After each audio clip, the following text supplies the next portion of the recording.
नमस्कार, पाहूयात विशेष बातमी। कार्तिकी पौर्णिमेच्या पवित्र दिवशी सातारा जिल्हा मूर्तिकार संघटनेचे अध्यक्ष माननीय श्री मनोज दिनकर कुंभार व समाजाचे कार्यकर्ते यांनी कार्तिकी स्वामीचे दर्शन घेतले। श्रद्धा, ऐक्य आणि भक्तिभावाचा संगम। कार्तिकी शुक्ल पक्ष पौर्णिमेनिमित्त सातारा जिल्हा मूर्तिकार संघटनेचे अध्यक्ष माननीय श्री मनोज दिनकर कुंभार, सोमवार पेठ, कराड यांनी आपला कुंभार समाजातील कार्यकर्त्यांच्या सोबत अंधेरी येथे श्री कार्तिकी स्वामींचे भक्तिभावाने दर्शन घेतले। श्रद्धा, भक्ती आणि समाज ऐक्याचा संगम पाहावयास मिळतो।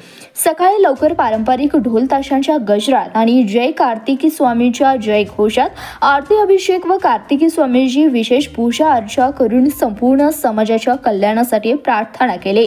श्रद्धा, भक्ती आणि समाजाचं ऐक्य यांचा आविष्कार घडवणारी ही कार्तिकी पौर्णिमेची यात्रा अविस्मरणीय ठरली आहे।